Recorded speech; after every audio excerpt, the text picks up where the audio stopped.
qui en comporte 5. Et aujourd'hui, le sujet, c'est les mécanismes généraux des révolutions bourgeoises.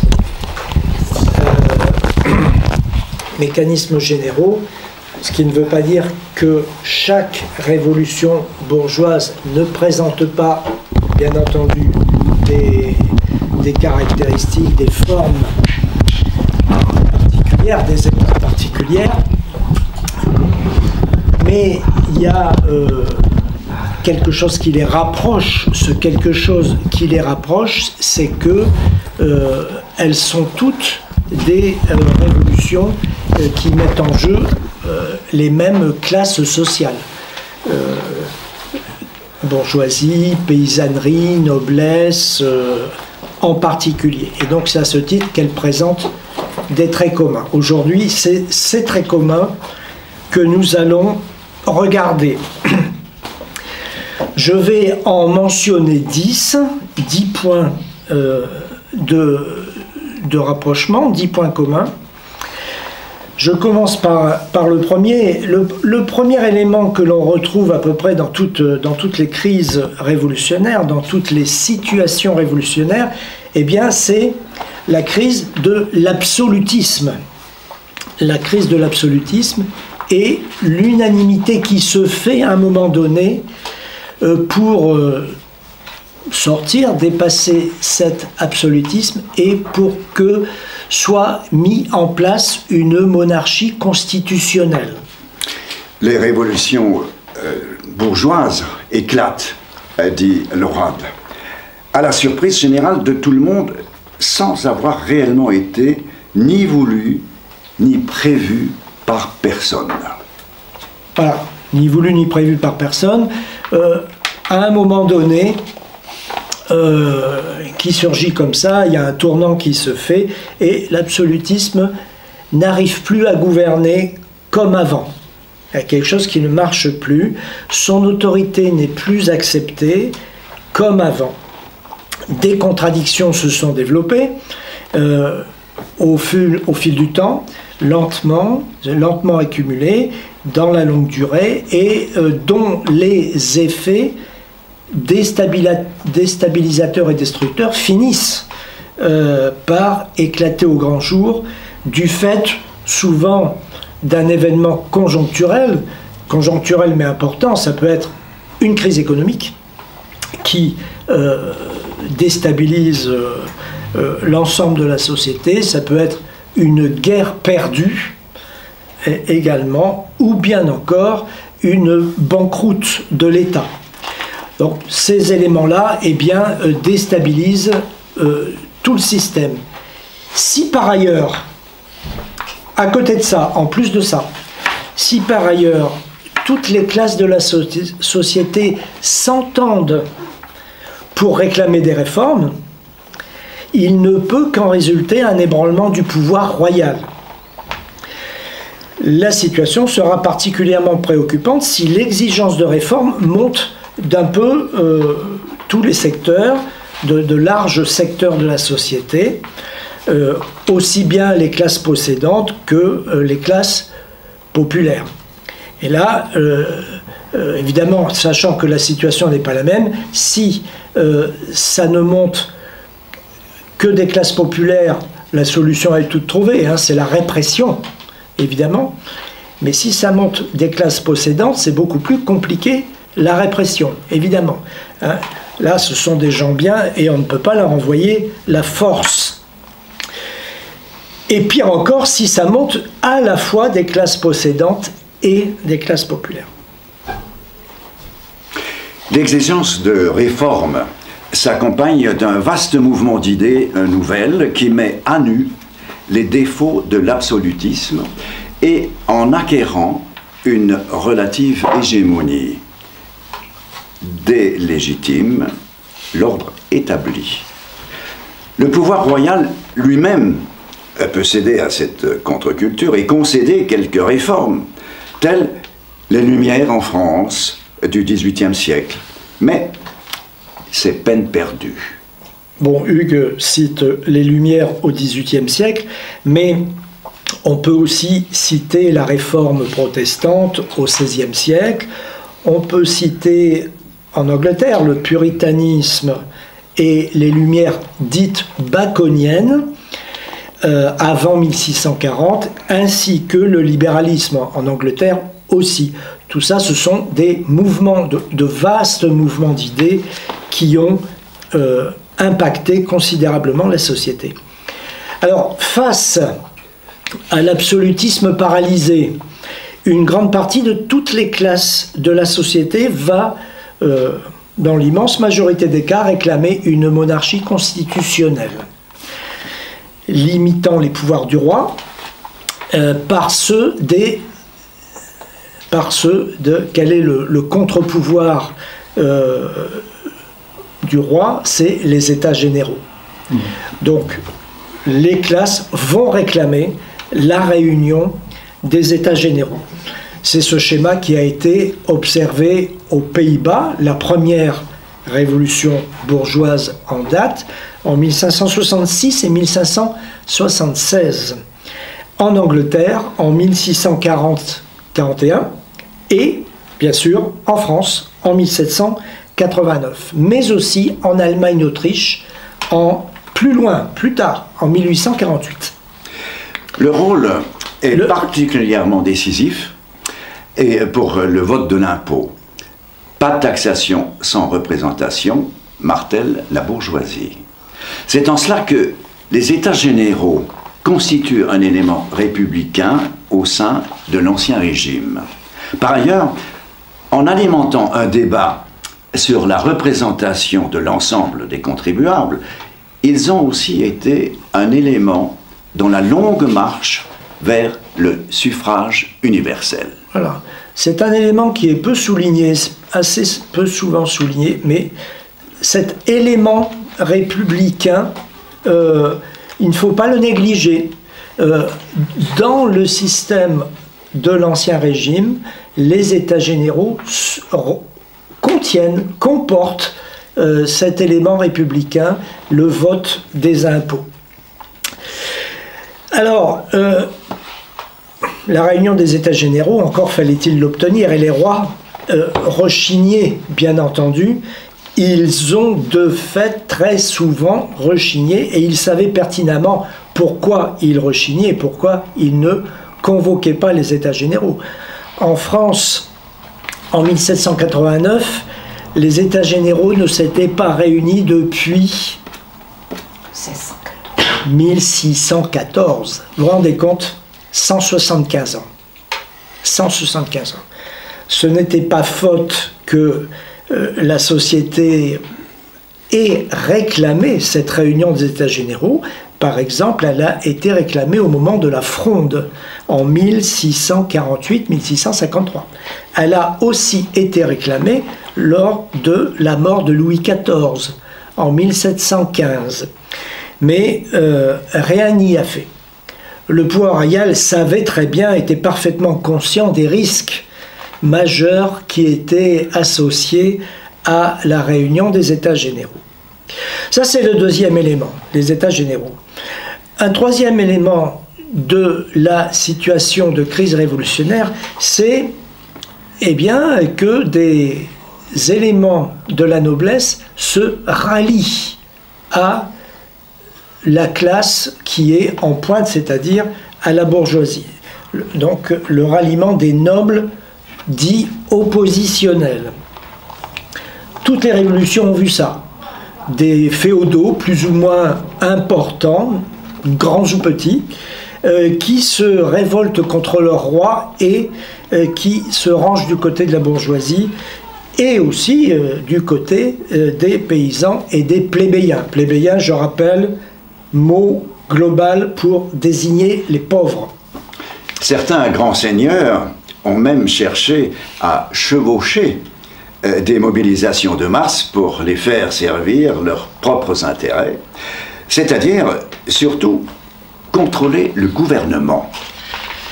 C'est qu'avec le temps et avec aussi la généralisation de l'économie marchande, de l'économie monétaire, du capitalisme, une minorité de la noblesse s'était embourgeoisée dès le Moyen-Âge. Et avec le temps, cela avait pris une certaine ampleur. C'est-à-dire qu'elle avait commencé à s'adonner à des activités économiques semblables à celles de la bourgeoisie. En dépit du fait, vous le savez, que les nobles, en principe, n'avaient pas le droit de déroger. Mais néanmoins, il y en a qui l'ont fait. Pour cette même raison, le fait qu'ils avaient dérogé, qu'ils s'étaient embourgeoisés, eh bien, ces grands seigneurs, on va les appeler aventuriers entre guillemets, et ils en étaient venus à prendre leur distance avec les masses dès que le mouvement sortait des limites modérées entre lesquelles ils souhaitaient le confiner. Dès par exemple que quelque chose était mis en cause d'important, c'est la propriété privée. Dès que l'on touchait ou que l'on avait l'air de toucher à la propriété privée et aux privilèges, bien sûr, on ne rigolait plus. Mais pour les nobles qui étaient devenus, mais en même temps, pour les nobles qui étaient devenus propriétaires fonciers, qui étaient devenus des capitalistes, propriétaires fonciers capitalistes, et beaucoup l'étaient devenus, cette question des privilèges avait perdu un peu de son importance. C'est tellement vrai que, vous le savez sans doute, lors de la nuit du 4 août, ce sont des nobles qui ont proposé l'abolition des privilèges. Et en particulier, un en particulier qui a fait cette proposition en pleine nuit pour dénouer la situation. Bon, on a dit qu'ils y avaient généreusement renoncé. Bon, on ne va pas gloser, mais le fait est que pour eux, l'importance était relative. C'est le troisième point, donc, des traîtres, entre guillemets. C'est qui le noble qui renonce? Je peux pas te le dire. Ouais, je le cherchais, mais je ne l'ai pas retrouvé. Je l'ai noté son nom dans un autre écrit. Non, je sais que je l'ai noté, mais je m'en souviens plus. Mais c'est facile. J'essaierai de le retrouver, je te dirai ça. Le quatrième point dans les situations révolutionnaires, c'est la question de l'armée royale. On pourrait dire aussi c'est la question du double pouvoir, la question de l'armée royale. Parce qu'en effet, toute situation révolutionnaire, elle fait surgir cette question. La situation révolutionnaire, donc il y a des mouvements insurrectionnels à réprimer. Est-ce qu'on va le faire? Est-ce que l'armée va le faire? Eh bien, il y a des situations où l'armée ne se sent pas de le faire. Par exemple, quand des forces répressives alternatives se sont développées. Je vais vous prendre des exemples. Aux Pays-Bas, en 1566 et en 1576, les insurgés, ils lèvent leurs propres troupes. Là, l'armée royale, elle se retrouve donc face à une organisation militaire, et là, l'insurrection, ça prend tout de suite une autre dimension. C'est beaucoup plus compliqué. En Angleterre, en 1640-1642, c'est la même chose. Cromwell, ce nom, bien sûr, vous dit quelque chose, il lève son armée nouveau modèle, et qui va se révéler redoutablement efficace. Elle va battre le roi de l'époque, on verra ça. En décembre, on va voir ça. Elle va battre le roi de l'époque à plate couture et à plusieurs reprises. En France, en 1789, en juin, la municipalité de Paris, nouvellement élue, elle fonde une milice bourgeoise, dont le nom est connu, c'est la Garde nationale. C'est une milice bourgeoise. Il fallait être riche pour y entrer. il fallait pouvoir payer son équipement. C'était pas une petite affaire. Elle était bourgeoise à fond. Et elle va, elle aussi, se révéler particulièrement efficace. Voilà quelques exemples, on pourrait en citer d'autres. Donc, la question de l'armée royale, question du double pouvoir qui peut donc empêcher. C'est la répression empêchée. Cinquième point, dans les caractéristiques de la situation révolutionnaire, eh bien, c'est les classes possédantes qui sont débordées par l'explosion plébéienne et paysanne. Le mouvement de révolte des riches et l'effondrement, ou tout au moins la paralysie du pouvoir royal, permettent au mécontentement longtemps contenu des pauvres d'exploser.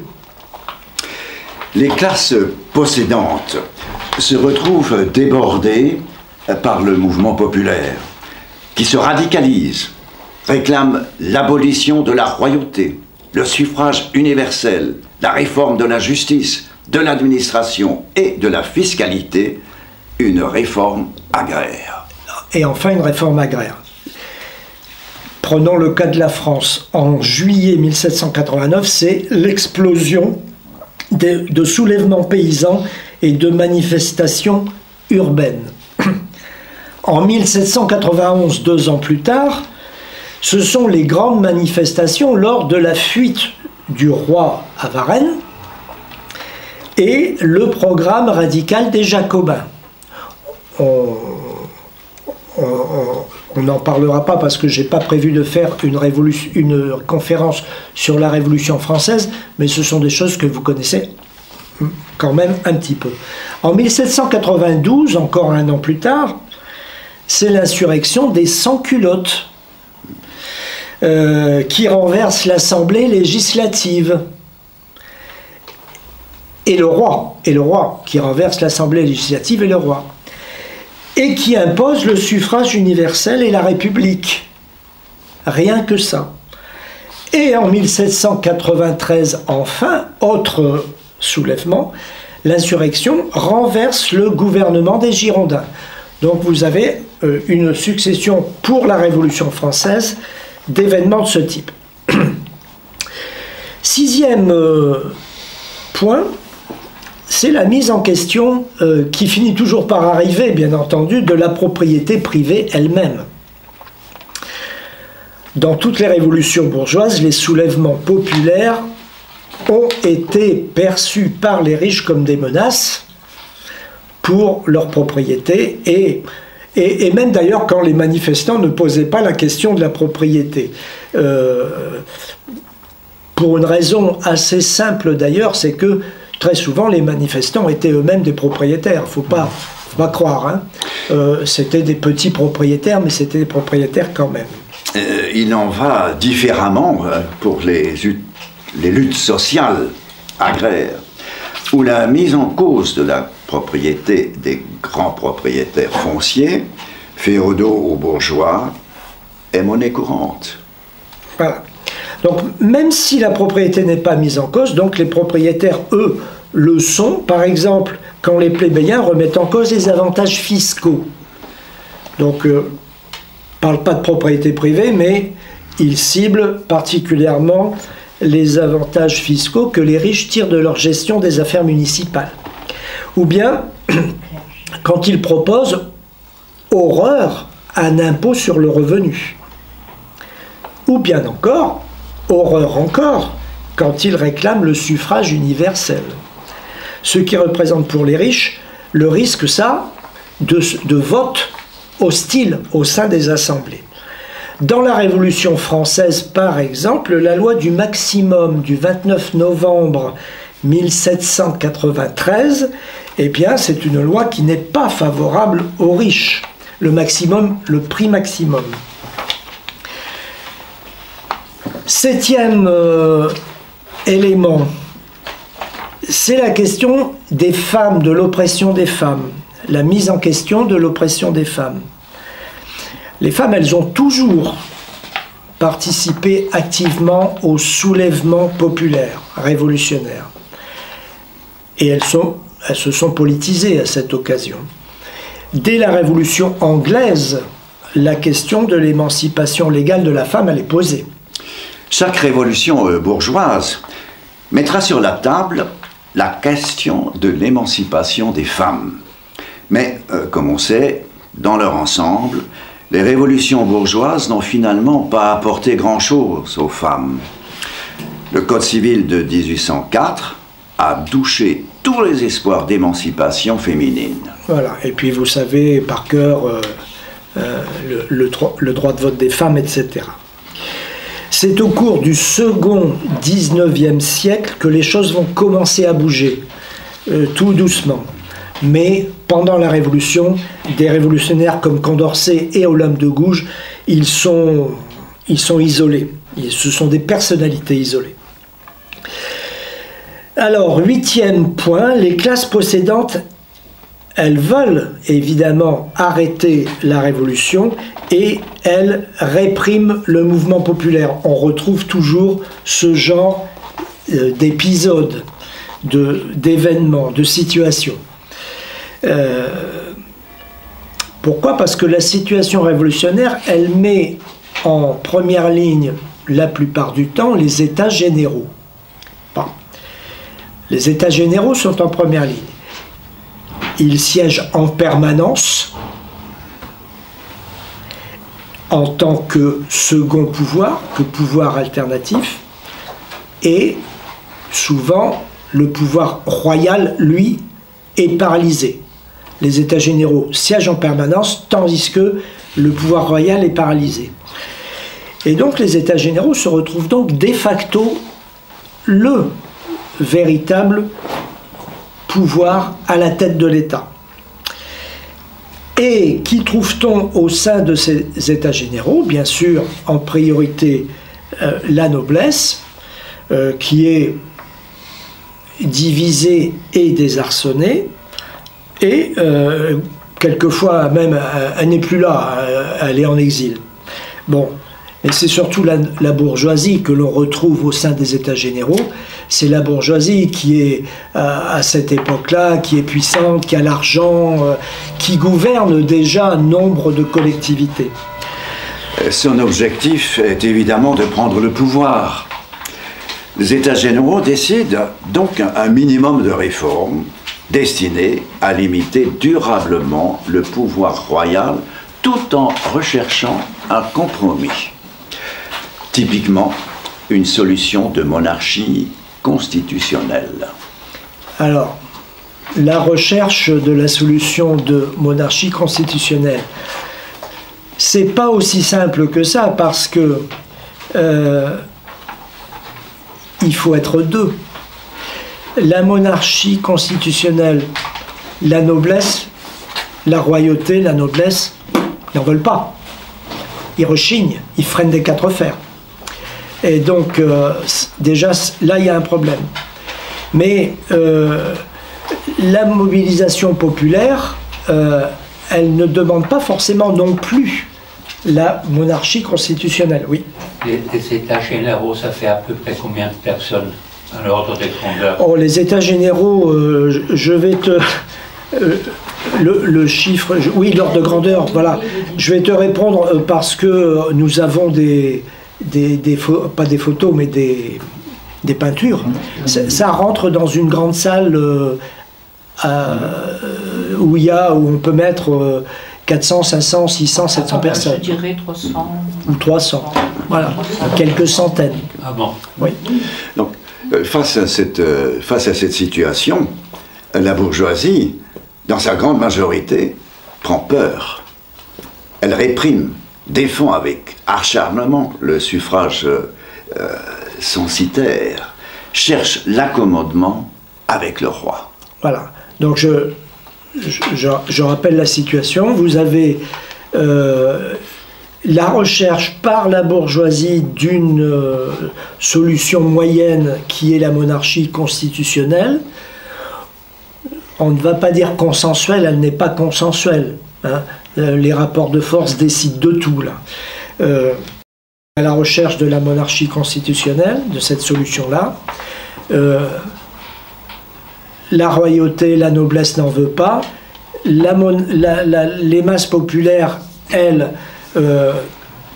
demandent pas ça non plus, elles demandent plus. Elles demandent plus. Et donc, qu'est-ce qu'on fait souvent? En fait, la bourgeoisie, elle réprime.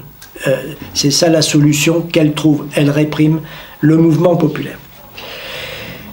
Mais c'est une attitude, bien sûr, qui ne fait pas avancer les choses. C'est bien le moins qu'on puisse dire.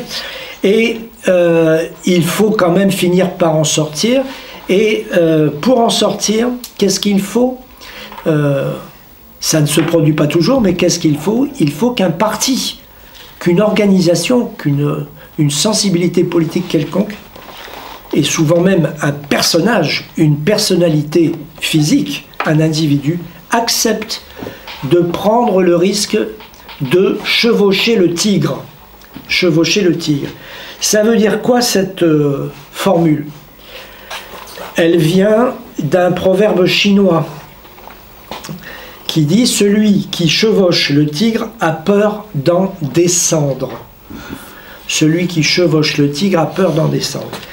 Ça veut dire quoi? C'est que la personne qui prend la responsabilité d'une telle action, chevaucher le tigre, elle doit savoir qu'elle ne peut pas descendre du tigre comme ça sans risque, ou sans conséquences incontrôlables, ou même, bien sûr, sans conséquences catastrophiques.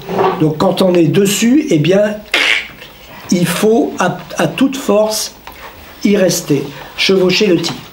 Et on va voir que ce sont des situations, on le verra pour la révolution hollandaise ou bien pour la révolution anglaise, ce sont des situations qui vont se présenter. Neuvième point, c'est donc, je reviens toujours à cette fameuse solution moyenne imposée par le parti qui est prêt à utiliser la radicalisation populaire. Les épisodes d'avancée les plus efficaces et les plus fructueuses qu'ont connu les révolutions bourgeoises, elles ont été le fait des partis qui ont été prêts à utiliser la radicalisation plébéienne.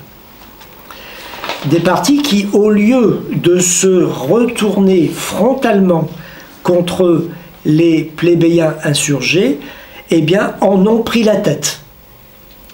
Ont canalisé leur force à ces partis plébéiens pour prendre des mesures énergiques contre la contre-révolution royaliste et entreprendre une réforme profonde des institutions.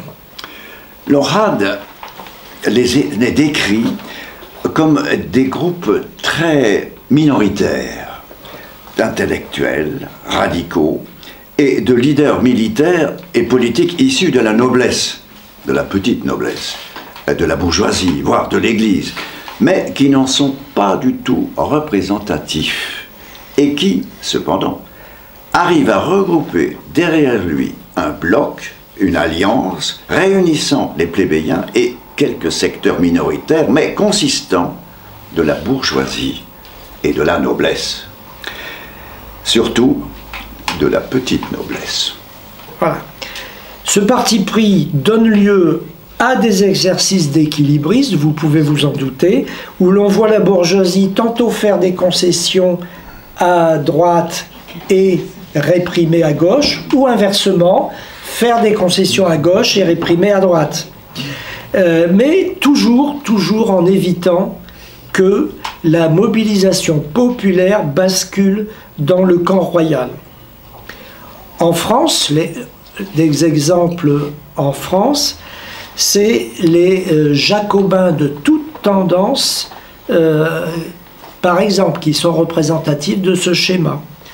Entre 1789 et 1794, ils chevauchent le mouvement populaire, mais à chaque fois, il arrive un moment où ils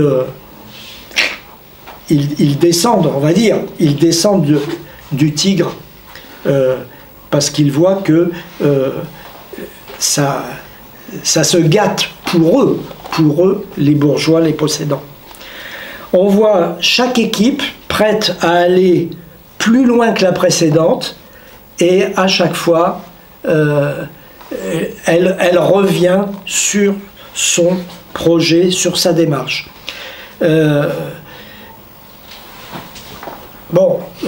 On connaît le résultat, bien entendu, hein, ça va finir par déboucher, mais ça va être au prix de beaucoup d'hésitation et de dégâts. Les robespierristes, dit Locquède, avaient eux-mêmes tellement bridé et déçu le mouvement populaire que quand c'est eux qui ont été mis en cause, qui ont été pris à partie, eh bien, on les a pas soutenus, le peuple n'a pas soutenu. Il n'y avait plus personne pour les soutenir. Ouais. Donc les robespierristes ont été eux-mêmes victimes de cette démarche d'équilibrisme qu'ils ont adoptée et pratiquée pendant la Révolution. Ils ont été, je le rappelle, renversés par la Convention le 28 juillet 1794. Les libéraux sont donc toujours déjà sommés de se positionner au mieux et au plus efficace entre le camp royal et celui des plébéiens. Voilà, donc les libéraux, ils ont un problème, une difficulté, un enjeu, un destin, c'est ça, c'est d'arriver à se positionner entre les deux camps, le camp royal et les plébéiens. C'est ainsi, dit Locquède, que l'on a vu que le déroulement de toutes les révolutions bourgeoises fut conditionné par une lutte de classe qui divisa le camp des anti-absolutistes, lui-même entre bourgeoisie et plébéien. La bourgeoisie, qu'est-ce qu'elle veut? Elle veut sortir du système royal, du système féodal, mais de la monarchie. Mais pas au prix de voir se mettre en place un système qu'elle ne pourrait pas diriger. Il ne faut quand même pas exagérer. Soit parce que ce système comporterait une importante dimension de suffrage universel, voilà, surtout pas. Soit parce que, autre raison, parce que la propriété aurait été mise en cause. Donc ça, dans les deux cas, la bourgeoisie n'est pas partante. Donc, la révolution, oui, mais à condition qu'elle ne remette pas en question l'ascension de la bourgeoisie et qu'elle ne l'empêche pas d'accéder à la direction politique de la société. La République bourgeoise, oui, mais à condition que la mobilisation populaire puisse être contenue et, le cas échéant, réprimée. Et si tel n'est pas le cas, eh bien, la bourgeoisie, elle préfère s'entendre avec le roi et la noblesse, le roi et la noblesse, et oublier provisoirement ses rêves de domination politique sans partage. Voilà, c'est ainsi que l'on peut expliquer que pendant 2 à 3 siècles, cette peur du radicalisme social ait dissuadé la bourgeoisie d'engager le fer contre la monarchie. Parce que ça aussi, ce sont des éléments d'histoire. Pendant les siècles qui ont précédé, spécialement le siècle qui a précédé la Révolution, mais même encore avant, il y a eu beaucoup de soulèvements populaires. Tel est donc le dilemme historique des libéraux. Ils sont déterminés à la fois à abattre l'absolutisme et l'Ancien Régime et à réprimer les débordements plébéiens. Voilà, alors quel est leur idéal? Quel est donc leur idéal? on va dire que c'est une république conservatrice, à défaut une monarchie constitutionnelle, bien sûr, je viens de le dire, et dans tous les cas, le suffrage censitaire. Voilà, en France, les représentants de cette ligne du suffrage censitaire, ce sont les thermidoriens, Dénon, Lafayette, Benjamin Constant. Lafayette, Benjamin Constant. Pour la bourgeoisie, c'est ça la sensibilité politique idéale.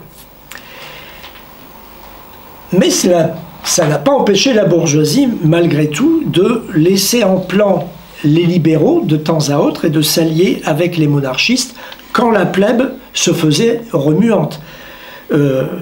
Et même plus tard, dans le second 19e siècle, quand la classe ouvrière s'était un peu plus développée, elle a su aussi, encore assez tardivement, s'allier avec les libéraux, mais cette fois-ci contre le prolétariat. Donc on peut comprendre, au vu de toutes ces complexités, on peut quand même comprendre que l'opinion publique bourgeoise, dans l'instant, au 19e, pendant la Révolution, pendant la décennie révolutionnaire, et puis ensuite la mémoire qui s'est formée dans les décennies suivantes, on peut comprendre que l'opinion publique bourgeoise allait garder un souvenir mitigé de la Révolution. Bon, bien sûr, elle les a mis au pouvoir, ça c'est bien, mais au prix de contorsions politiques particulièrement inconfortables. Toutes ces révolutions bourgeoises, dit Lored, se sont conclues chacune à sa manière sur un compromis entre bourgeoisie et noblesse, laissant à cette dernière une place désormais subordonnée, mais tout à fait dorée. Quant à la bourgeoisie, eh bien, elle voyait sa propriété garantie, là, très important, la propriété garantie. La phase typique, c'est le Directoire, 1795 jusqu'à Napoléon Bonaparte. C'est le Directoire. À partir de 1795, on a pu la qualifier, cette phase du Directoire, une république sans démocratie. Vous trouverez en librairie un livre qui s'intitule comme ça, La République sans démocratie, c'est la description du Directoire. Et on a pu l'appeler aussi la République des propriétaires. Toutes les révolutions bourgeoises furent des défaites pour les plébéiens, dit Lorette. Débordés par le radicalisme plébéien, les classes possédantes durent le réprimer à grand-peine. Voilà, pour terminer sur ce point, on va dire contenir la plèbe, après éventuellement s'être bien servi d'elle comme bélier pour faire la révolution. Donc on instrumentalise la plèbe comme bélier, mais après, eh bien, il faut absolument la contenir la plèbe, contenir aussi la noblesse, c'est-à-dire, eh bien, arriver à la confiner au fil du temps, au fil des ans, dans la position de classe politiquement subordonnée, sachant qu'avec cette dernière, quand même, il y a quelque chose qui est possible, qui n'est pas possible avec la plèbe. Hein, il y a quelque chose qui est possible avec la noblesse, c'est de s'entendre, parce que la noblesse, comme les bourgeois, ce sont des possédants. C'est ça le point commun. Je me pose la question sur les rapports de force qui existaient. La plèbe est quand même beaucoup plus nombreux. Est-ce qu'il ne suffisait pas qu'ils s'arment pour imposer leur loi? L'histoire a montré que non. Ils se sont soulevés à plusieurs reprises au long du 19e siècle. et ils ont été réprimés, et la Commune en est l'exemple le plus éclatant. La plèbe, elle n'est jamais montée à l'assaut du ciel, c'est la formule pour la Commune, avec des renforts, jamais. La bourgeoisie, tout au long du XIXe siècle, elle gouverne avec la noblesse, un peu plus au début du XIXe et un peu moins, voire plus du tout, à la fin du XIXe. Donc la plèbe, on ne va pas dire le tiers-état, mais on va dire la plèbe, elle est isolée, elle est seule. Et donc elle n'a pas l'argent, elle n'a pas le relais de l'État, elle n'a rien. Elle a les nombres. Elle a le nombre, mais ça n'a pas suffi. Donc un organisateur qui prenne un peu le pouvoir pour les guider. Puis les régimes, ils sont quand même, même après les révolutions, ils sont plutôt liberticides, quoi. Ils tapent dans le tas. Hein. Oui, et puis surtout, il n'y a pas d'organisation ouvrière entre guillemets. Les gens sont très peu éduqués, instruits, un minimum, donc complètement démunis. Quand ils se rebellent, c'est vrai, quand ils se rebellent, c'est qu'ils n'en peuvent plus, quoi. Oui. Mais c'est fondamentalement, c'est cet élément qui explique l'alliance entre la noblesse et la bourgeoisie tout au long du XIXe siècle. Une grande partie, pas tout au long, mais pendant une grande partie du XIXe. La Restauration, la noblesse arrive à récupérer une part. On ne peut pas dire qu'elle retrouve sa prééminence, ce serait faux, mais elle arrive à quand même occuper l'État d'une manière très significative.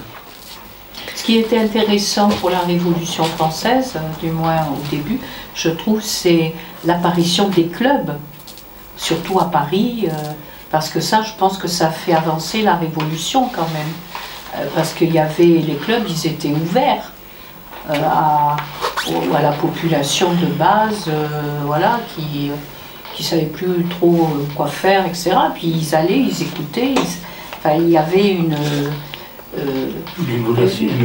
éducation sans qu'on le veuille, quoi.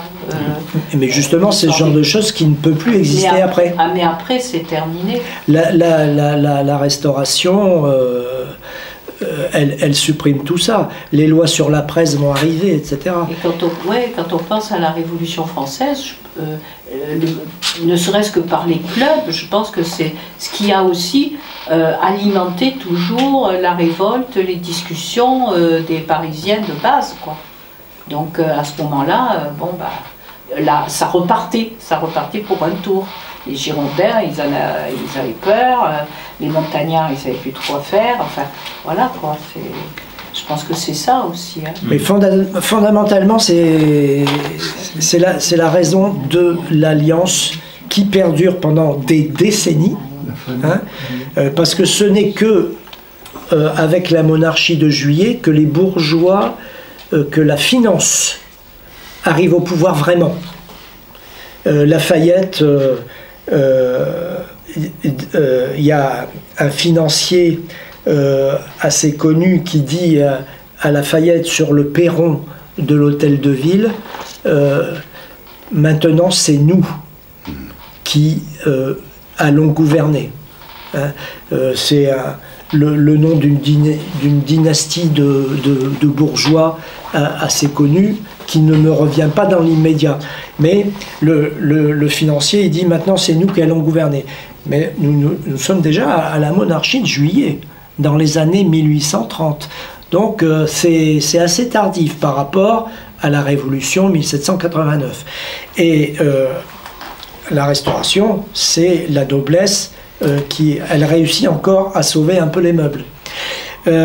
Après non, après le Second Empire, etc., non bien sûr. C'est là, la bascule, elle se fait quelque part par là.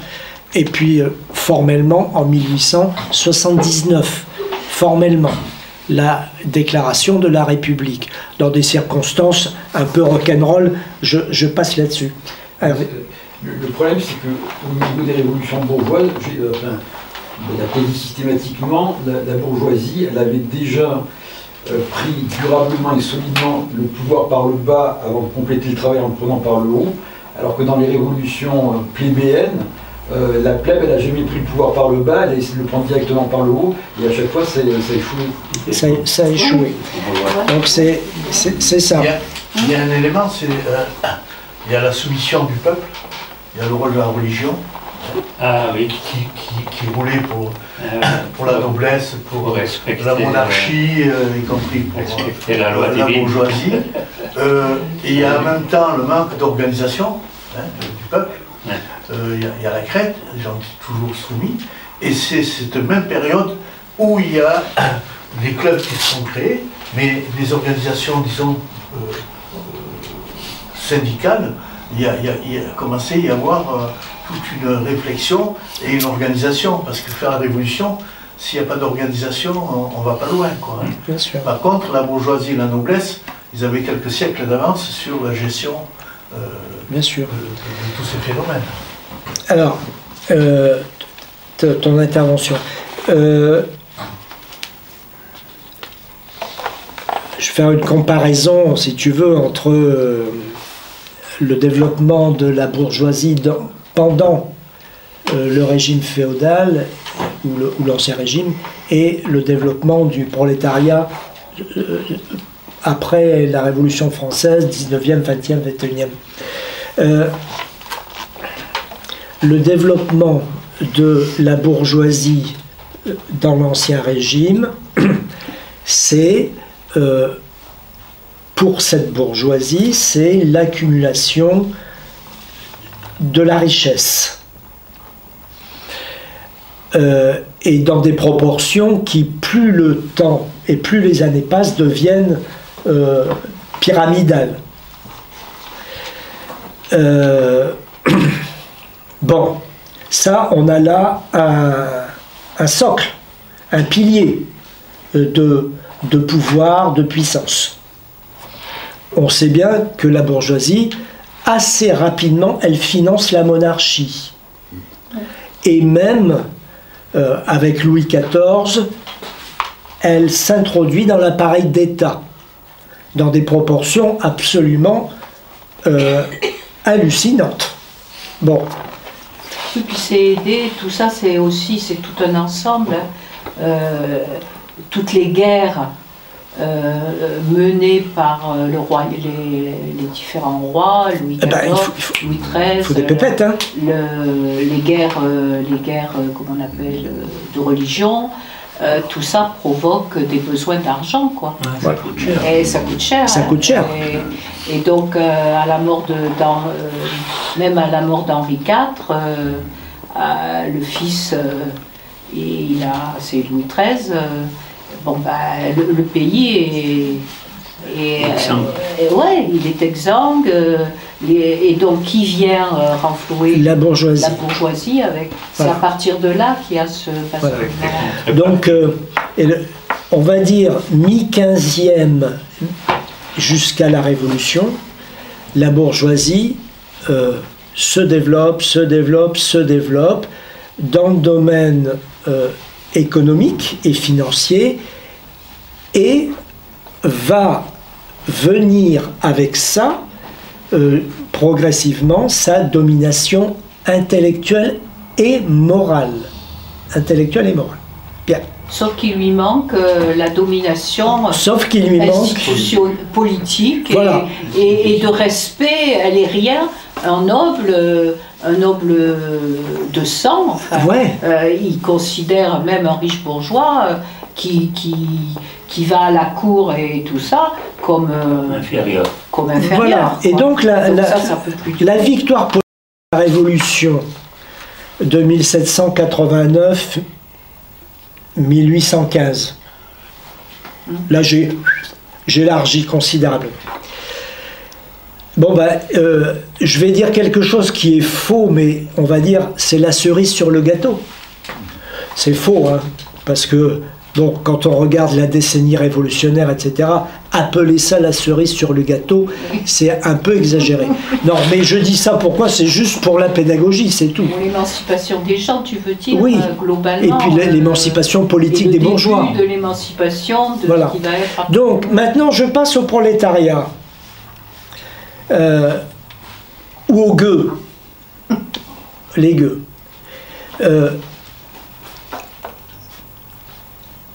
Que changent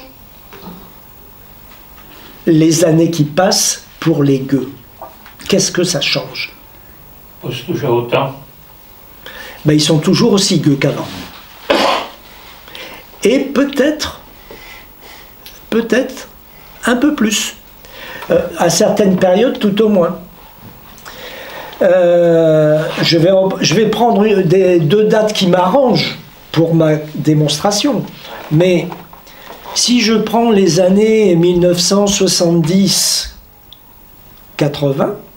et si je prends les années d'aujourd'hui,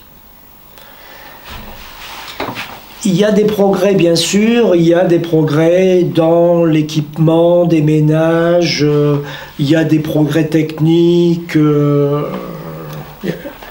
il y a des progrès, évidemment, médicaux, bien sûr. Ça, j'aurais dû commencer par là. Bon. Mais il y a un prix à payer. Mais il y a des éléments qui sont moins rigolos. La situation du travail entre 1970-80 et aujourd'hui. Souvenez-vous des conférences que j'ai faites, notamment les deux conférences qui s'intitulaient « La reconfiguration de l'hégémonie bourgeoise dans l'entreprise à la sortie du compromis fordiste au tournant des années 70-80 ». Ça, c'était le titre exact. Deux conférences. Il y a un certain temps que j'ai fait ça. Eh bien, là, souvenez-vous, et puis vous pouvez les consulter de toute façon sur mon blog, dans le site des Amis de la Liberté, c'est quand même vachement la galère. Hein. Donc, et de toute façon, il y a une chose qui n'a absolument pas changé, c'est que les gueux n'ont aucun capital économique qui leur servirait de point d'appui pour faire quelque révolution que ce soit. Peut-être que je me trompe quand même, j'espère que vous allez être d'accord avec moi. Ils en ont un quand même.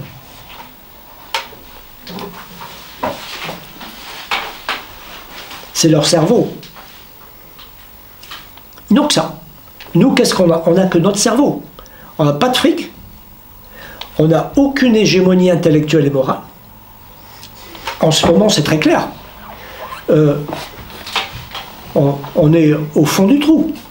Hein, c'est qui domine l'espace médiatique, etc., etc. On n'a rien. On n'est même pas capable de tirer profit d'une formidable lutte contre la réforme des retraites de l'année dernière. C'est même pas nous qui en tirons profit. C'est putain de facho. Il y a quand même des comités d'entreprise qui ont un peu de fric. Oui, c'est pas énorme d'ailleurs. Il y a eu des réformes à ce sujet. Moi, dans une grande entreprise, j'étais secrétaire de comité d'entreprise, on avait beaucoup de pouvoir. Ouais, aujourd'hui, ils ont tout cumulé. Il y a des syndicaux, je ne sais plus comment ils appellent ça. C'est plus que c'était. C'est plus que c'était avec moins de pouvoir. Ah oui, c'est plus que c'était. Donc moi, je dis... J'ai des amis qui étaient à EDF, le comité d'entreprise EDF, hein, ça marchait bien. Très intéressant pour ceux qui travaillaient pour EDF. Vous avez 1% du chiffre d'affaires. C'est pourquoi je pense, tu vois, quand tu dis pas fric du tout, oui, certains ont quand même un peu accumulé un petit pactole, mais bon, oui, ça va pas, oui, pas mais à titre peut-être individuel ou corporatiste, oui, voilà. Corporatif, mais en tant que classe, non. Et donc, là où je veux en venir, c'est quoi? C'est que les gueux réfléchissent. C'est ça leur capital à eux. Notre capital à nous, c'est ça. Pas autre chose. On n'a rien d'autre. Donc, qu'est-ce que nous devons chérir, soigner?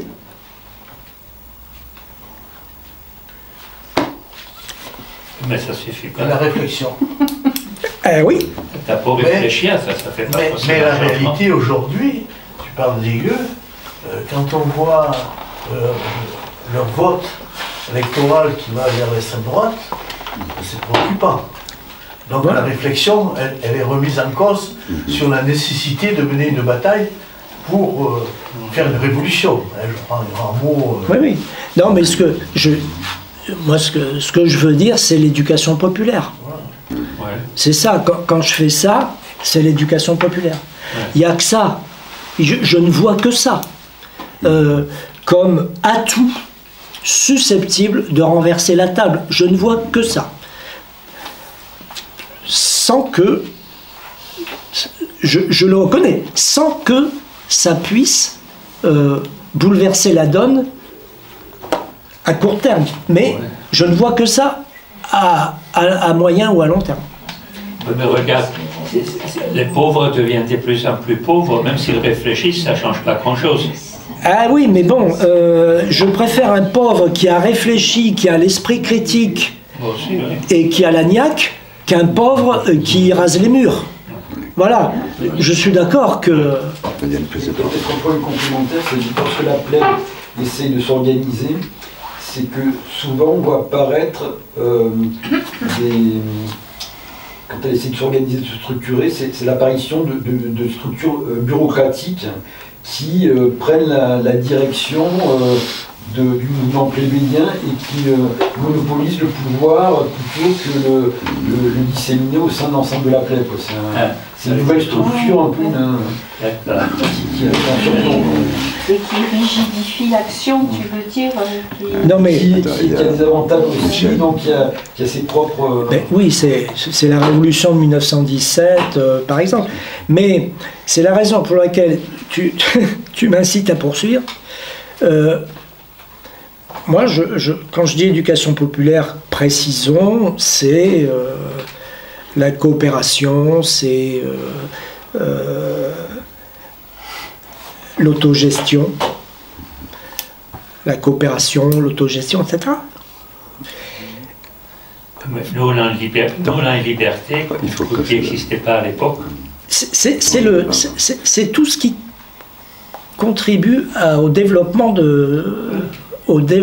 intellectuel et moral des gens. Ouais.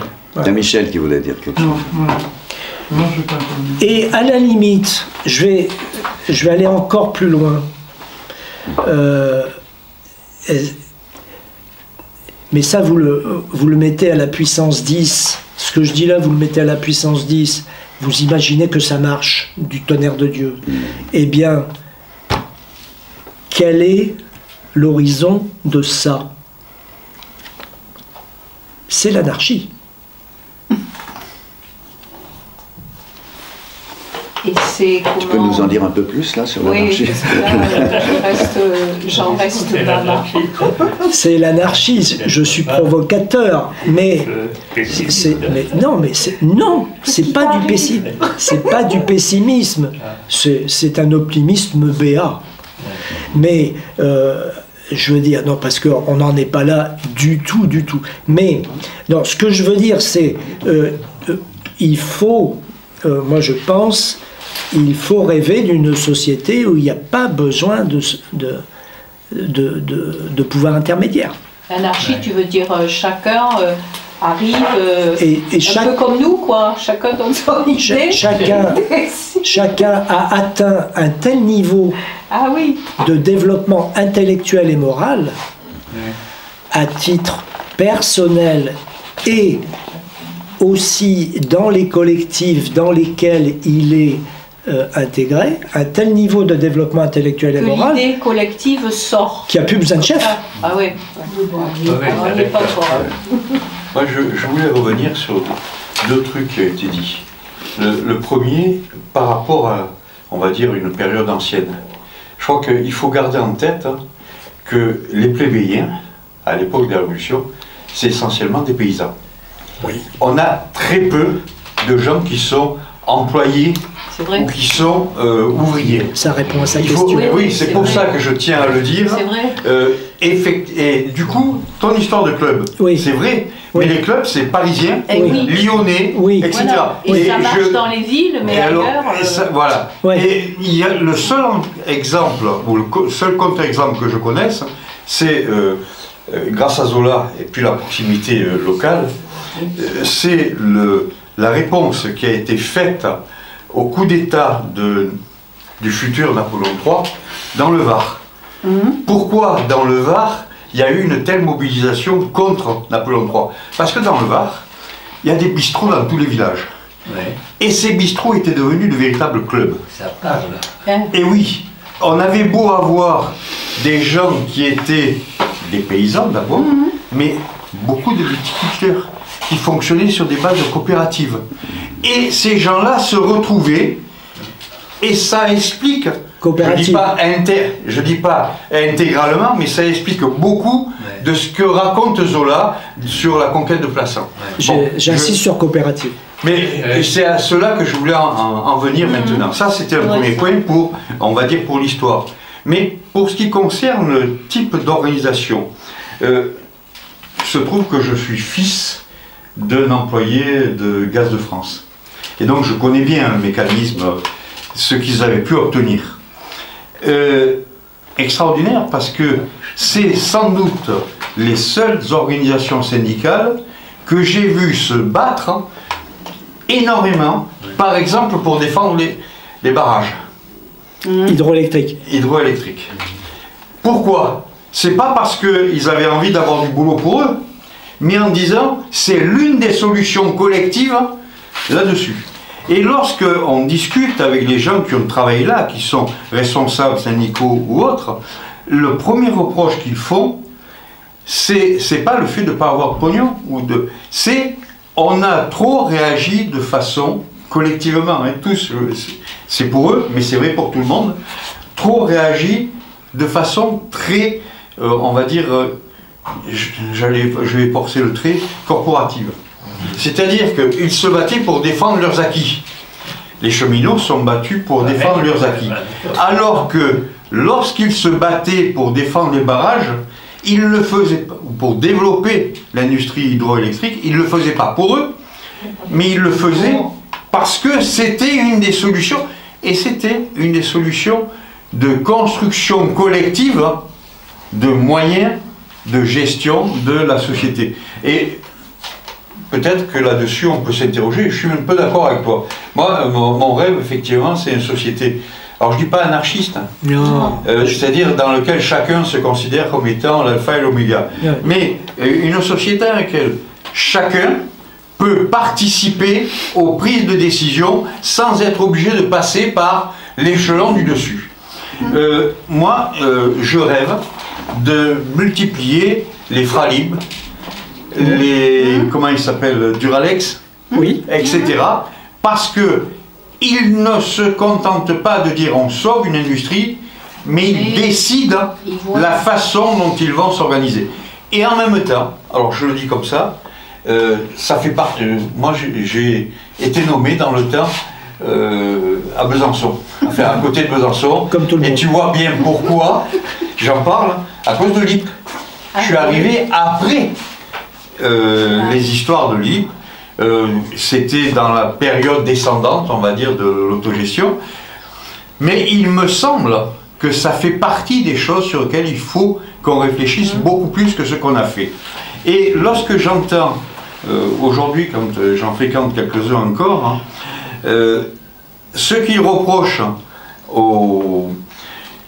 à EDF, GDF, pour aller vite, c'était aussi le fait qu'ils avaient du pognon, qu'ils géraient, on va dire, les affaires sociales, mais ils n'avaient pratiquement pas leur mot à dire sur la gestion d'entreprise.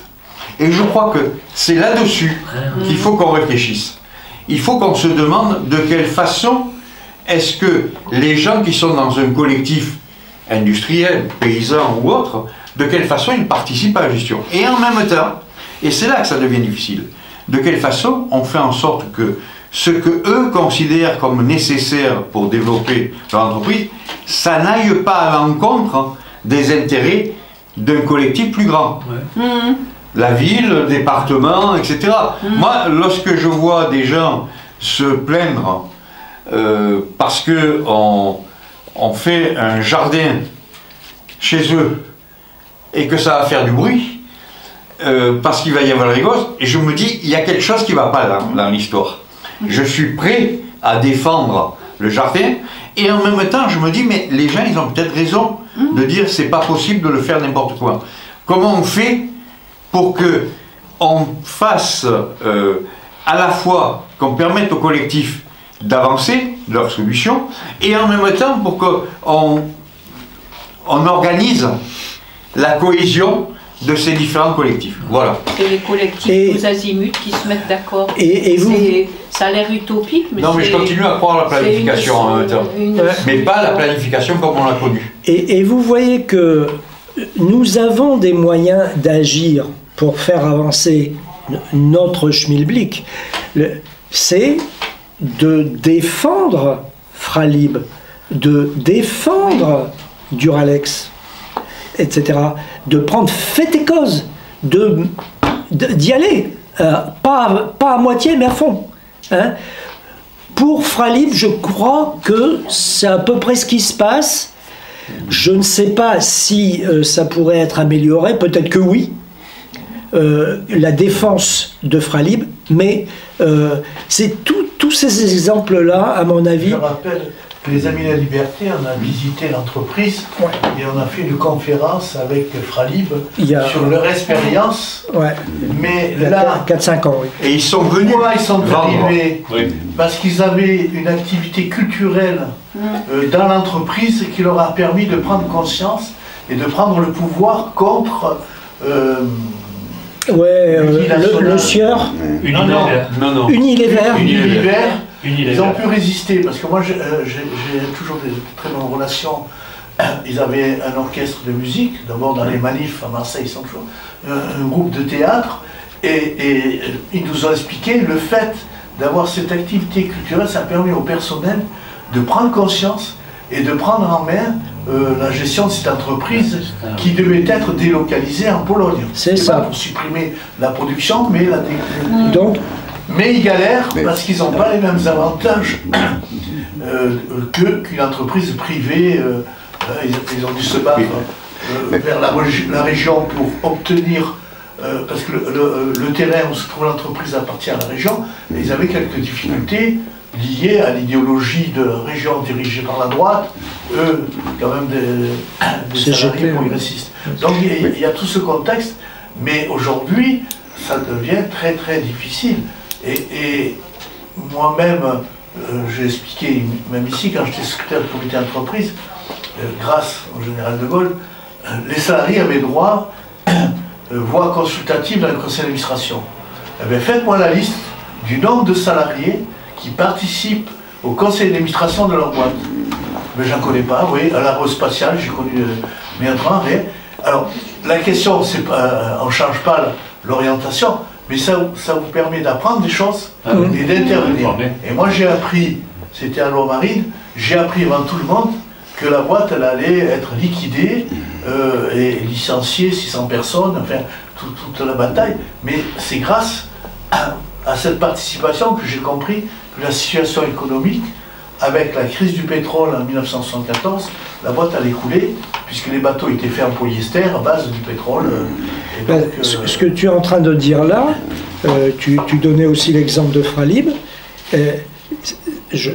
Moi, je reviens à ce que je disais tout à l'heure. Là, le capital de ces gens, c'est ça. Oui, c'est ça. Une petite remarque très courte. Par rapport à l'organisation collective de la plèbe, il y a aussi un paramètre qui, de mon point de vue, est quand même assez important, c'est que jusqu'à la deuxième moitié du XXe siècle, une très grande partie de la plèbe était constituée, aussi bien dans les milieux citadins que dans les milieux agricoles, d'employés de maison.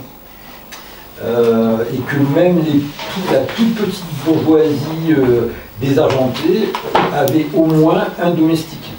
Pour prendre un exemple caricatural, emblématique, c'est celui de Karl Marx, qui même quand il n'avait pas un rond, avait quand même une domestique, à qui, tout en passant, il a fait un enfant naturel qu'il a fait reconnaître par Engels pour ne pas faire exploser son mariage avec Jenny von Westphalen, quoi. Mais c'est pour dire, disons, en prenant cet exemple, que on va dire, il y avait une très grande partie de la population, même pas très riche, qui avait un ou des domestiques attachés à son service. Ça s'opposait, disons, à une organisation collective. Oui, qui était prise dans des rapports sociaux, disons, désuets. On va dire ça comme ça. Si un des acquis de la plèbe est la réflexion, je me pose vraiment la question, pourquoi il y a si peu de gens qui se syndicalisent? Voilà. Ça, je ne comprends pas. Oui, ça, il faut arriver à le comprendre. C'est un moyen, c'est pas interdit de se syndicaliser, c'est quand même un moyen de pression qu'on peut avoir quand on fait partie de la couche plutôt basse de la société. Pourquoi il y a si peu de gens syndicalisés? Moi, je ne dis pas, je ne dis pas acquis. Je ne dis pas acquis. Acquis, c'est peut-être vrai pour une part parce qu'il y a l'éducation, la formation, l'instruction. Non, je dis plutôt capital, c'est-à-dire quelque chose de plus virtuel, potentiel, des potentialités, et quelque chose qui pourrait s'actualiser si on le cultive, si on l'exerce. C'est plutôt ça que je vois. C'est-à-dire, mon idée, c'est de dire, dans la société dans laquelle nous vivons actuellement, effectivement, il y a des millions et des millions de personnes qui se laissent aller intellectuellement, qui se laissent aller, la formule est trop dure, qui en sont réduites à un état, on va dire, par les circonstances, qui en sont réduites à subir un état intellectuel et moral déplorable. C'est la société qui les rend comme ça. Mais moi je dis, si on se bat, ça peut se guérir, s'inverser. Hein? Justement, mais pour se battre, c'est le syndiqué, on est beaucoup plus puissant. Voilà. Pour le faire des changements tout mais seul. ça, c'est une bataille à mener. Il faut comprendre la lutte idéologique. Comment se fait-il que des milliardaires investissent dans l'information? Vous savez, en réalité, un journal, ça s'écrit, c'est déficitaire. J'ai même été à un moment donné gérant d'une imprimerie et d'un journal, mais ils investissent parce que c'est la lutte idéologique. Quand vous regardez ces chaînes d'information en continu, mais c'est catastrophique. Ils racontent n'importe quoi. L'autre fois, j'ai entendu, je ne sais plus lequel, ignoble, en disant que les communistes, ils sont rentrés dans la résistance en 1943. En sachant que, par exemple, nous on a l'exemple, Virgile Barrel, en 1939, on l'a envoyé en Algérie parce qu'il faisait partie des députés communistes qui avaient refusé le pouvoir absolu de Pétain. Donc il y a tout ça. Alors il y a tout un conditionnement et il y a le développement individualiste parce que ce qu'on a fait, on développe le contre-polaire. Devenez patron, chacun. En général, il gagne moins que le SMIC. Mais certains, moi je le côtoie, vous connaissez mon activité aussi dans le bâtiment, il y a plein de gens contemporains qui se prennent pour des patrons. Et en fin de compte, ils sont surexploités. Donc il y a tout ce conditionnement qui fait que la prise de conscience elle devient de plus en plus difficile. Les salariés, parce que moi j'ai connu des périodes où syndicalement il y avait beaucoup de syndiqués, et aujourd'hui il y en a de moins en moins. Sans parler aussi de la pression patronale, qui est la répression patronale, c'est pas la pression, la répression. Maintenant, il y a quand même une chose que je voudrais dire. Là, ce qui est dramatique quand même, c'est ce qui est arrivé aux retraités. Aux retraités. Là, on a réussi à Nice à avoir des manifestations, des chiffres, je ne les ai pas gonflés, incroyables, jusqu'à 5-6 000 personnes. Le plus fort, c'était 6 000 personnes. On a eu une mobilisation extraordinaire. Hein. Et c'est venu comme ça. Je suis secrétaire d'un syndicat de retraités. Au mois de septembre, on se disait qu'est-ce qu'on va aller faire? Bon Dieu, on n'avance pas. Hein. Et puis tout d'un coup, pof, ça a éclaté. Et on a eu un succès partout dans toute la France. 70% de la population approuvait ça. Approuvé. On n'a strictement rien eu et maintenant on nous annonce que les retraites vont diminuer. Comme vous avez vu, on a un Premier ministre qui s'intéresse maintenant au truc. Alors qu'est-ce qui se passe? Il y a, c'était assez étonnant de voir des gens arriver, etc. Et puis petit à petit, maintenant, c'est tombé complètement. On n'a plus personne, et la CGT même sur le plan syndical, hein, on a un CE qui actuellement, normalement sur les retraités on est 40, maintenant on est 10-15 hein, dans les CE. Il y a actuellement une baisse des luttes qui est incroyable. Et puis en plus, quand on voit ce qui se passe au Moyen-Orient et que rien ne bouge en France, c'est quand même incroyable. Hein. Je ne parle pas maintenant de la lutte en tant que telle, mais des milliers de gens sont bombardés actuellement. Hein. Et on ne bouge pas. Pas une manifestation, rien. Il y a quand même des questions à se poser. Hein. Moi, je voulais revenir pas sur la guerre au Moyen-Orient, etc. On en reparlera sans doute un peu plus tard. Mais sur les histoires il n'y a pas de mobilisation, etc. Moi, un des premiers trucs qui m'a surpris dans ma vie militante, ça a été la façon dont on a pu aussi facilement laisser tomber l'élection directe des administrateurs de la Sécu. D'abord par un décret. 67. D'abord par un décret de Gaulle, mais ça avait été rétabli et ça a été resupprimé. Moi, là-dessus, c'est un truc qui me sidère. Et je me demande toujours pourquoi. Que de Gaulle l'ait fait par décret, et à ce moment-là, tu as bien fait de le rappeler, 67. Et après, il a éclaté des trucs, je crois, en 68. Mais là-dessus, il n'y a personne qui en a reparlé. Non. Pourquoi? Qu'est-ce qui s'est passé à ce moment-là? Pourquoi cette gestion de la Sécu, qui était un modèle d'organisation solidaire, c'est ça. Pourquoi on l'a laissé passer comme ça? Pourquoi, lorsque ça a été remis en place, on a aussi facilement accepté qu'on le fasse disparaître à nouveau? Moi, j'ai quelques idées. Il y a des trucs, j'ai été scandalisé lorsque ça a été remis, d'apprendre que je n'avais pas le droit de voter pour l'organisation syndicale à laquelle j'appartenais. Parce que, écoutez, quand même, c'est fort. L'organisation, j'étais enseignant, donc l'organisation dont je faisais partie, c'était la FEN. Et je n'avais pas le droit de voter parce qu'elle avait un siège, parce qu'elle avait une représentativité, comme on disait à l'époque, infrangible, irréfrangible. Irréfragable, oui. Oui, je ne sais plus. Donc, elle était forcément à l'administration. Qu'est-ce que c'est cette histoire? Qu'est-ce que c'est ce type de démocratie? Et donc, j'ai été obligé de choisir, parmi les 5 organisations confédérées, une des organisations auxquelles j'appartenais pas et pour lesquelles je n'avais pas, a priori, envie de voter. D'ailleurs, quelques années après, je n'aurais pas pu voter, même pour la fête. Mais ça me semble un vrai problème. Cette façon, et je crois que là-dessus, j'en profite pour revenir sur les Fralib, Duralex, etc.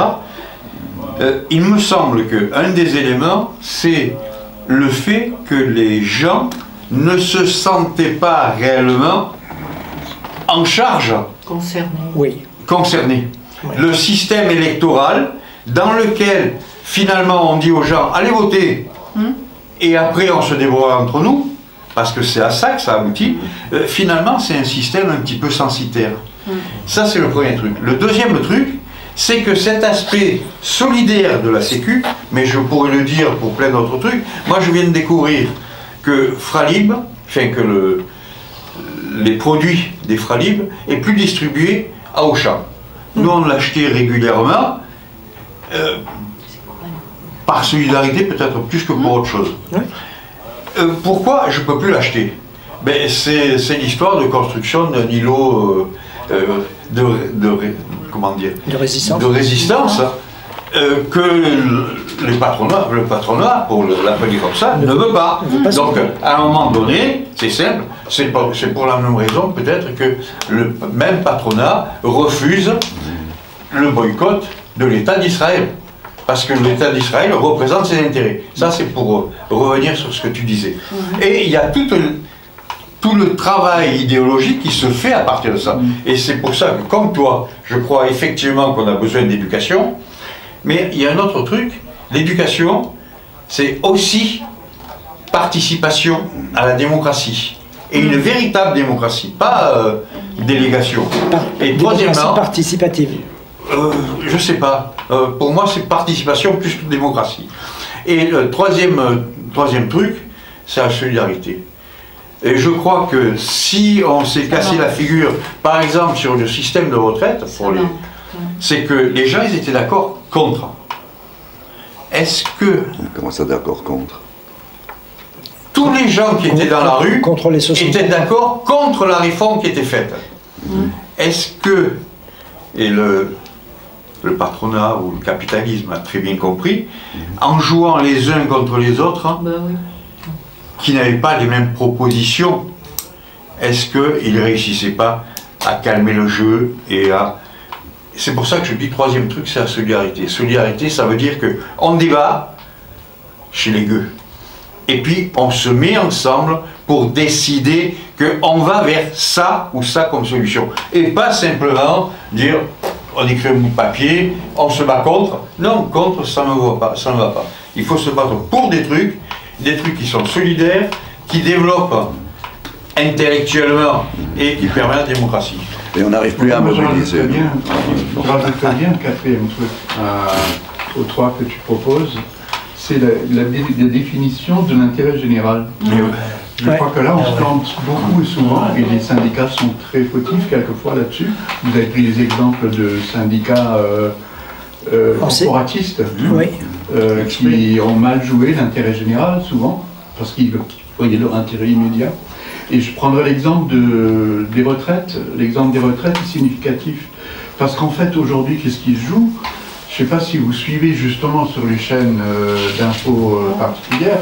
L'enjeu aujourd'hui, c'est plus la retraite sous le combat qui était dans la tête des gens l'an dernier.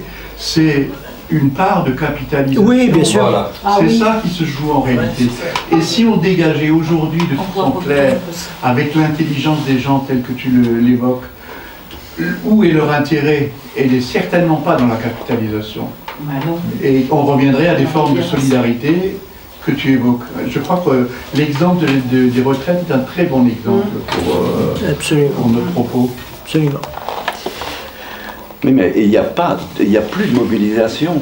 C'est très difficile de ça. Parce que vous avez échoué.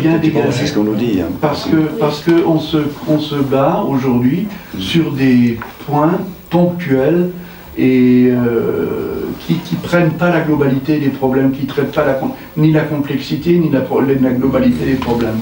Moi, je crois que si on revenait effectivement aux 3 et 4, je dis 4 éléments que tu évoquais, je pense qu'on repartirait sur d'autres bases. En y rajoutant, je rajouterais un 5e, d'avoir comme principe fondamental l'égalité des gens. Parce que celui-là, il est trop souvent oublié. Même si on perd un peu d'intelligence parce qu'on est aliéné, l'intelligence est là et ça n'enlève rien à l'égalité des gens. Oui, absolument. Tout à fait. Absolument. Ce sont des sujets sur lesquels on reviendra, pas tout de suite, mais dans un an peut-être, quand on va attaquer, on va l'attaquer à partir de janvier, mais il nous faudra un certain temps pour entrer dans ce genre de sujet. Mais quand on va attaquer la question de l'après-capitalisme et puis il y aura une séquence, un module média qui va se placer quelque part aussi, sans doute au titre des nouvelles formes que va prendre le séminaire. j'évoquais ça rapidement la semaine dernière. Je vais aborder des sujets plus d'actualité. Je vais essayer de mêler le thème des chemins de l'hégémonie avec des sujets plus d'actualité. Je peux l'annoncer, je suis en train de travailler sur l'extrême droite, par exemple. Donc on va aborder la question de l'extrême droite. Ça, c'est pas les chemins de l'hégémonie. Enfin, on peut toujours dire. On va discuter au conseil d'administration début janvier certainement. Voilà. Sur l'extrême droite, qui n'est pas seulement un problème en France, mais qui est au niveau européen. Voilà. Moi, je voulais ajouter un truc, c'est qu'aujourd'hui, il se passe quelque chose d'incroyable. Il y a un déficit de 6 000 milliards. On nous culpabilise aujourd'hui. On ne pense pas que c'est Macron, sa politique, qui nous a menés dans ce mur. On veut supprimer 100 000 emplois de fonctionnaires. On divise les Français. Vous avez, même Darmanin, il dit, les Français ne travaillent pas assez. On ne travaille pas assez, on est des branleurs, etc. Donc on veut diviser là aussi. Il y a des fonctionnaires. Ah oui, mais on ne va pas toucher les médecins, les infirmières, mais dans les administrations, il y en a qui ne travaillent pas, qui ne font rien. 100 000 emplois, donc on supprime. Mais il y avait aussi des embauches, parce qu'ils ne veulent pas remplacer ceux qui partent à la retraite. Mais ce qui les remplaçait, c'était des jeunes qui sortaient des écoles, etc. Donc vous voyez un peu, on accentue le chômage, et on nous culpabilise aujourd'hui, c'est nous qui sommes responsables du déficit de la France. Il faut payer. On va augmenter la taxe sur l'électricité, et je rappelle qu'on paye la TVA sur les taxes de l'électricité. Il faut le faire, ça. On paye des taxes sur les taxes. Voilà. Sur le gasoil. Ouais. Donc il y a une situation où, avec la lutte idéologique à travers les médias, on arrive à conditionner les gens, on est dans la merde, l'Europe va nous condamner, on va faire, j'exagère, on va faire un sacrifice. Alors qu'il y a 13 milliards de triches au niveau de la sécurité sociale et 70 milliards au minimum de triche fiscale qui part à l'étranger dans les paradis fiscaux. Tous les grandes banques françaises ont énormément de comptes cachés dans les paradis fiscaux. Qu'on ne me dise pas qu'il n'y a pas d'argent dans les caisses de l'État, il y en a largement, seulement il faut aller les chercher là où il est. Voilà, il n'y a pas de volonté politique. Tout à fait. C'est aussi simple que ça. C'est l'essentiel, ça. Ah oui, mais franchement. Alors là, on fait la politique d'actualité, c'est lié au sujet comment transformer la société. Aujourd'hui, mais en ce moment là, ce que vous dites, c'est vachement intéressant et je me dis que, mais c'est déprimant, hein, il faut bien le reconnaître. C'est pas optimiste. Après, on est étonné quand que des gens votent pour la droite, alors que qui n'a pas de volonté politique de ramasser du fric là où il est, mais les politiques qu'on a élus depuis 40 ans. Ça conduit vraiment moi aussi à ce que je pense personnellement, c'est qu'on va vers une crise du pays, mais j'ai l'impression que c'est grave, quoi. Parce que là, Monique, excusez-moi. En vous écoutant, je m'interroge, je me dis qu'effectivement le contexte actuel de l'information n'est plus celui que nous évoquons. L'information actuellement est diffusée par les réseaux sociaux, par Internet, etc. Vous n'avez qu'à voir ce qui se passe aux États-Unis avec Elon Musk, qui est en train de phagocyter l'élection de Trump avec une histoire qui est à la limite de la légalité, construire des pétitions. Il va rémunérer des personnes qui sont inscrites dans le comté dans lequel il va diffuser ces pétitions pour pouvoir contribuer à l'information et à l'élection et le choix de Donald Trump. Donc, dans ce contexte-là, notre souci d'éduquer, d'élever l'information, de se mobiliser sur des enjeux, mais on est complètement dépassé par ce type d'information. Donc moi je dis que c'est difficilement rattrapable. Ça. Où on rentre dans le jeu et on a les moyens financiers de diffuser une information capable effectivement de recentrer les esprits, les objectifs, etc. Mais là, on est en dehors de la société dans laquelle, en vous écoutant, excusez-moi, mais Oui. on est en dehors de la société dans laquelle on vit. Je voudrais... On n'a plus les... Oui, on n'a les plus. ficelles Non mais pour gérer tout ça. tu as raison, tu as raison. On n'a rien à s'accrocher. Tu as raison, mais un élément d'optimisme pour contrebalancer ce que tu viens de dire. Je suis en train de travailler sur un livre qui est excellent, La droitisation française de Vincent Tiberge, au PUF. Et je vais, un de ces 4 matins, vous en présenter les thèses. Tiberge explique que il faut distinguer ce qui se passe au niveau de la société dans ses tréfonds, par en bas, et ce qui se passe par en haut, disons le système politico-médiatique, les élites politiques et médiatiques. Les décideurs. Quand on regarde, écoutez ça, c'est quand même étonnant. Quand on regarde l'évolution, je vous passe les aspects techniques, on n'a pas le temps, mais quand on regarde l'évolution des idées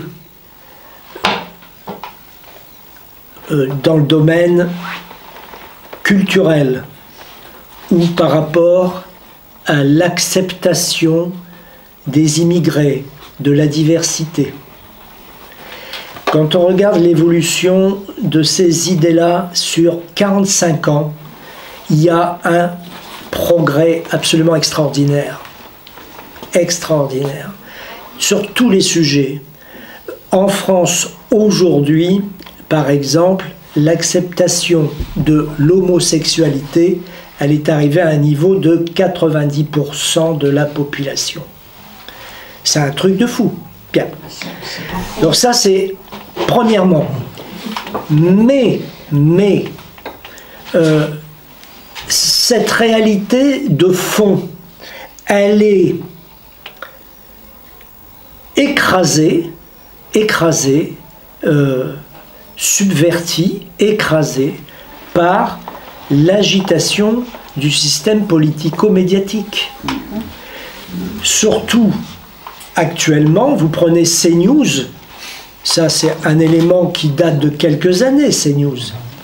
Mais même, vous prenez le service public, c'est pareil, c'est pareil.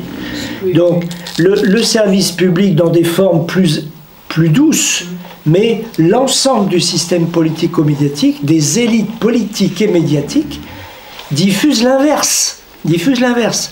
Et, par le système des sondages, arrive à nous faire croire que nous sommes devenus des réacs.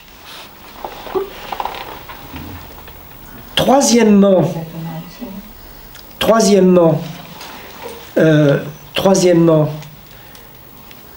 qu'est-ce qu'on fait